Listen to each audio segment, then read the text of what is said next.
Hey, welcome back YouTubers to another update on the much long and waited D-Day build. Yes, it has been a while. I'm so sorry, life got in the way for quite a while with work and stuff, and I just haven't had the time.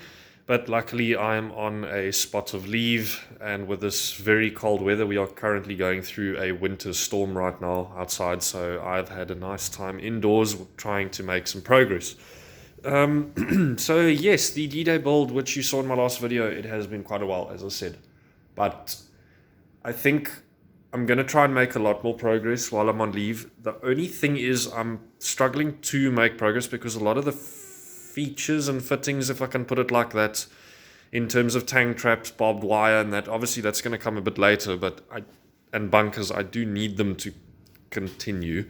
So I know it doesn't look like much, but I have been busy. So to start off was I've been putting filler on this, and unfortunately with these frigid temperatures we're having right now, I've got two heaters on going right now, but it is still taking time to dry. So I still don't know what I'm going to cover this in with. I might do a very thin coat of this and paint over it. This is going to be your water, and then your beach, obviously, and then your cliffs, and then, yeah. Because this is going to be for bolt action, I'm trying to keep it as to scale as possible. I know I've been playing a few bolt action games, and I want this to be playable, also a display, but playable. So it doesn't look like much space. Like, I know the tables are supposed to be wider, but this will be a scenario-based table. And I have put some tanks down. I've only got German stuff at the moment because it's the army I'm playing, as you've seen in my other videos. So, I mean, if you put a tank here, there is quite a bit of beach to cross, and so yeah, it's working so far. So I plan on coating this and then doing the blue down. At least that gets done, because I'm not gonna cover this anyway, because the two landing craft, which is, as I said, why the longest day battle set for bolt action I really kind of need, and I'm hoping it's on order. There's a chance it's going to take a few weeks to get here because these things take forever. I don't know why. So yeah, it is a bit of a stress at the moment, because I don't want to keep you guys waiting. I want to try and motor on as much as possible, which I plan on doing with the texturing and getting the hills going. So as you can see, I textured in the craters, not too much, because I want to be able to put a miniature in there. I'll make it a rule on this table that any crater, any ditch like that gives you a teeny bit of cover. So yeah, a beach, and it looks like quite hideously messy, but yeah. So shingle line. You guys can let me know down in the comments, those of you that have done dioramas like this or any D-Day related. So I've been lucky up until now with most of my D-Day related dioramas in 1:72 scale. I've been able to get the bunkers to make it look quite, it's the word I'm looking for. So instead of making it, the minute you buy something, obviously it's going to look a little better, but my plan B is I will end up making it, but I'm just struggling to figure out how, because the battle set comes with those anti-tank bunkers. I want to try and do a bunker here, main feature, like in Saving Private Ryan. So yeah, you can let me know down in the comments any tips, what I should do. I was working on a trench system here, and let me get a mini quickly and I will put it in the trench, and it will actually, it doesn't have to be that deep, just enough to, put them in. Be right back. And we're back. Sorry about the lighting. This is one of my snipers that I put camo on. So yeah, I mean, I know the trenches were deeper. They were about shoulder head height, so you could run through them without having your head shot off. But I think for the purpose of this, I will maybe put some sandbags along here. The detailing is going to go into this, guys. So I mean, this is not how the trench is going to look. This is just the baseline. So you can put about maybe 8 miniatures in here or more. So you can have some going in like this, and then the bunker there, the crater here, and then the slope going down. So I'm trying to work out what emplacements are going to go on here to make it playable. So as you can see with the scale of the miniature, I mean, now that, see, as I said, still very wet. That is a lot of beach to cross, so I think it will work. I definitely think it will work. So we can leave sniper shoots on the top there. Yeah, sorry about the lighting, guys. It looks like a black dot with a rifle. And then I did some more work on here. This is going to be covered in filler and plaster. The idea is to have a drawer going up, you know, like in the movie. And I don't know, those of you who played Company of Heroes, really awesome game. Um, this is all going to get plastered over, so it's, you know, for vehicles.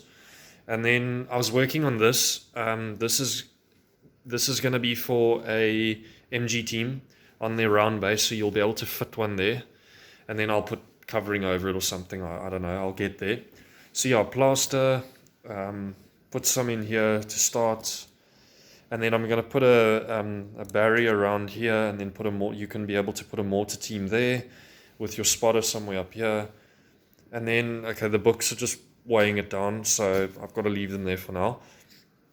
So I managed to get more foam finally. So now this is its height. So you'll have, you know, perfect symmetry. And then, so yeah, so I don't know if I pronounced that correctly. Sorry, what I'm saying is this was going to be at this height. I was actually planning on going higher, but this board has got to fit through my door on certain occasions. So I can't be too high with thin stuff on top. So this is going to be the base, the coastal road. I've been cutting pieces out, going to put filler on obviously later, crater holes. And then, yeah, so that's it. It's basically the progress that I've gotten to so far. Still getting there. You know, it's very. I'd love to do this in the summer season because the stuff dries so quickly. But yeah, I'm doing it now. I have the time. So it does look. If we go down, if I'm landing on this beach, you know, those are quite. Sorry about that, guys. Those are not small cliffs. You know, I didn't want to make it. So what I'm saying is, if you watch these D-Day battle reports for bolt action, they're usually just a mat with some buildings and a bit of an incline. I've made it like how it would be, and then the shingle's going to go there. So it should, in my mind, I never draw out these plans, honestly.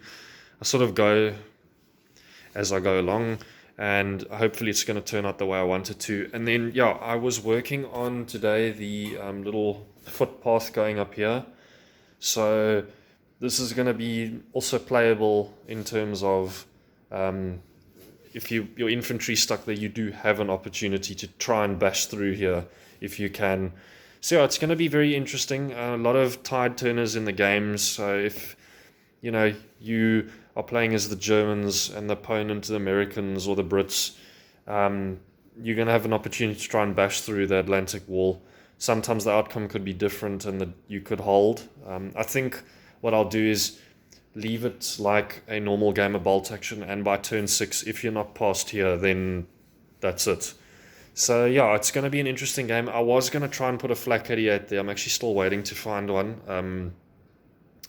So yeah, I don't know if I'm just going to leave an MG and then maybe put a flak 88 somewhere here. I have been making some scattered terrain, which I will show you now. Bear with me, guys. So yeah, some scattered terrain I've been working on, kind of finished. I got like 3 others of these. They're different, obviously. So yeah, they can go next to the coast road like that for some, like this is a bit of a little, towards a bit of a town, not a huge town, but yeah, just to give it a bit more flair. And maybe another trench line, I don't know. I'm really waiting for that set, then I can get an idea of what I'm going to use, because the set also comes with tank traps, which I really do need for the beach. Some of the stuff I'll be able to take off, some of it is going to be permanent. So yeah, that is, I mean, getting a D-Day beach vibe going, really enjoying it, just taking its time, and I've got a funny feeling the set is going to take time. So I'm going to carry on working with this, give you guys as many updates as possible. Those of you that are following my group, the link will be down below, TableTopHobbies.Terrain Technician. I'm going to be posting pictures and updates there as well. And then obviously when the set arrives, I'll do a review. I was kind of hoping the set would have arrived a few weeks ago, then I could have started working on it. But I have currently just finished my bolt action starter force and the majority of the army, and I'm kind of tired of painting miniatures. So yeah, I was hoping to get it started on the bunkers and that and the tank traps and really get going with this. But yeah, this is where I am at this moment. It doesn't look like a lot, but I have been making very slow progress. Let me know what you guys think in the comment section down below, and don't forget to leave those likes. And as I said before, I'm really appreciating the comments and subscriptions so far, and I'm doing my best to keep up track with your guys' channels as well. So yeah, as I said, that's the progress so far. Let me know what you guys think down below, and as always, don't forget to leave a like and hit that subscribe button.